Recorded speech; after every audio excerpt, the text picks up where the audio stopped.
മത്തായിയുടെ സുവിശേഷം 14-ാം അധ്യായം. സ്നാപകന്റെ ശിരച്ഛേദം. അക്കാലത്ത് സാമന്ത രാജാവായിരുന്ന ഹെറോദേസ് യേശുവിൻ്റെ കീർത്തിയെപ്പറ്റി കേട്ടിട്ട് തൻ്റെ സേവകന്മാരോട് പറഞ്ഞു, ഇവൻ സ്നാപയോഹന്നാനാണ്. മരിച്ചവരിൽ നിന്ന് അവൻ ഉയർപ്പിക്കപ്പെട്ടിരിക്കുന്നു. അതുകൊണ്ടാണ് ഈ ശക്തി ഇവനിൽ പ്രവർത്തിക്കുന്നത്. ഹെറോദേസ് യോഹന്നാനെ ബന്ധിച്ച് കാരാഗൃഹത്തിൽ അടച്ചിരുന്നു. സ്വന്തം സഹോദരനായ ഫിലിപ്പോസിൻ്റെ ഭാര്യ ഹെറോദിയ നിമിത്തമാണ് അവനിത് ചെയ്തത്. എന്തെന്നാൽ യോഹന്നാൻ അവനോട് പറഞ്ഞിരുന്നു, അവളെ നീ സ്വന്തമാക്കുന്നത് നിയമാനുസൃതമല്ല. ഹെറോദേസിന് അവനെ വധിക്കണമെന്നുണ്ടായിരുന്നു. എങ്കിലും അവൻ ജനങ്ങളെ ഭയപ്പെട്ടു. എന്തെന്നാൽ അവർ യോഹന്നാനെ പ്രവാചകനായി പരിഗണിച്ചിരുന്നു. ഹെറോദേസിൻ്റെ ജന്മദിനത്തിൽ ഹെറോദിയായുടെ പുത്രി രാജസദസ്സിൽ നൃത്തം ചെയ്ത് അവനെ സന്തോഷിപ്പിച്ചു. തന്മൂലം അവൾ ചോദിക്കുന്നത് എന്തും നൽകാമെന്ന് രാജാവ് അവളോട് ആണയിട്ട് വാഗ്ദാനം ചെയ്തു. അവൾ അമ്മയുടെ നിർദ്ദേശമനുസരിച്ച് പറഞ്ഞു, സ്നാപക യോഹന്നാൻ്റെ ശിരസ് ഒരു തളികയിൽ വെച്ച് എനിക്ക് തരിക. രാജാവ് ദുഃഖിതനായി.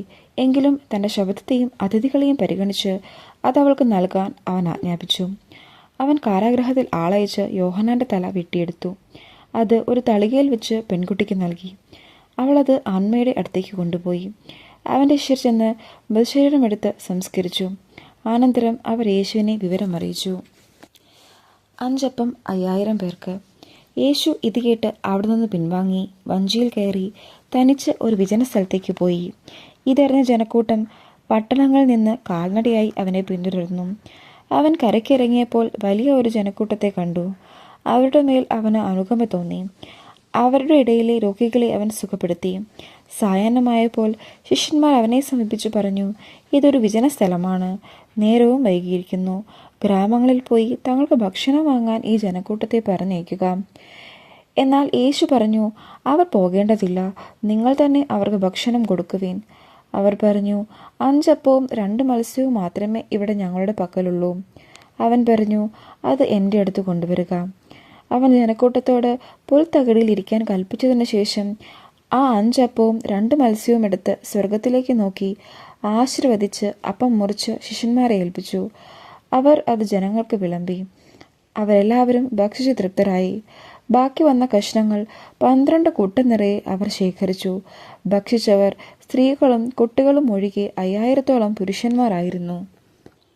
വെള്ളത്തിനു മീതെ നടക്കുന്നു.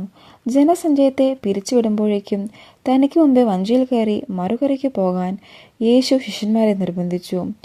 അവൻ ജനക്കൂട്ടത്തെ പിരിച്ചുവിട്ടതിനു ശേഷം ഏകാന്തതയിൽ പ്രാർത്ഥിക്കുവാൻ മലയിലേക്ക് കയറി. രാത്രിയായപ്പോഴും അവൻ അവിടെ തനിച്ചായിരുന്നു. ഇതിനിടെ വഞ്ചി കരയിൽ നിന്ന് ഏറെ ദൂരം അകന്നു കഴിഞ്ഞിരുന്നു. കാറ്റ് പ്രതികൂലമായിരുന്നതിനാൽ തിരമാലകളിൽപ്പെട്ട് അത് വല്ലാതെ ഉലഞ്ഞു. രാത്രിയുടെ 4-ാം യാമത്തിൽ അവൻ കടലിന് മീതെ നടന്ന് അവരുടെ അടുത്തേക്ക് ചെന്നു. അവൻ കടലിന് മീതെ നടക്കുന്നത് കണ്ട് ശിഷ്യന്മാർ പരിഭ്രാന്തരായി. ഇതാ ഭൂതമെന്ന് പറഞ്ഞ് അവർ ഭയം നിമിത്തം നിലവിളിച്ചു. ഉടനെ അവൻ അവരോട് സംസാരിച്ചു, ധൈര്യമായിരിക്കുവിൻ, ഞാനാണ്, ഭയപ്പെടേണ്ട. പത്രോസ് അവനോട് പറഞ്ഞു, കർത്താവേ, അങ്ങ് ആണെങ്കിൽ ഞാൻ ജലത്തിന് മീതെ കൂടി അങ്ങയുടെ അടുത്തേക്ക് വരാൻ കൽപ്പിക്കുക. വരൂ, അവൻ പറഞ്ഞു. പത്രോസ് വഞ്ചിയിൽ നിന്നിറങ്ങി വെള്ളത്തിന് മുകളിലൂടെ യേശുവിൻ്റെ അടുത്തേക്ക് നടന്നു ചെന്നു. എന്നാൽ കാറ്റ് ആഞ്ഞടിക്കുന്നത് കണ്ട് അവൻ ഭയന്നു. ജലത്തിൽ മുങ്ങിത്താഴാൻ തുടങ്ങിയപ്പോൾ അവൻ നിലവിളിച്ചു പറഞ്ഞു, കർത്താവെ, രക്ഷിക്കണേ. ഉടനെ യേശു കൈനീട്ടി അവനെ പിടിച്ചുകൊണ്ട് പറഞ്ഞു, അല്പവിശ്വാസി, നീ സംശയിച്ചതെന്ത്? അവർ വഞ്ചിയിൽ കയറിയപ്പോൾ കാറ്റ് ശമിച്ചു. വഞ്ചിയിലുണ്ടായിരുന്നവർ അവനെ ആരാധിച്ചുകൊണ്ട്, സത്യമായും നീ ദൈവപുത്രനാണ് എന്ന് പറഞ്ഞു. ഗനേസരത്തിലെ അത്ഭുതങ്ങൾ. അവർ കടൽ കടന്ന് ഗനേസരത്തിലെത്തി. അവിടെ ജനങ്ങൾ അവനെ തിരിച്ചറിഞ്ഞ് ചുറ്റുമുള്ള നാട്ടിലെല്ലാം ആളയച്ച് സകല രോഗികളെയും അവൻ്റെ അടുത്ത് കൊണ്ടുവന്നു. അവൻ്റെ വസ്ത്രത്തിൻ്റെ വിളിമ്പിൽ ഒന്ന് തൊടാനെങ്കിലും അനുവദിക്കണമെന്ന് അവർ അവനോട് അപേക്ഷിച്ചു. സ്പർശിച്ചവരെല്ലാം സുഖം പ്രാപിക്കുകയും ചെയ്തു.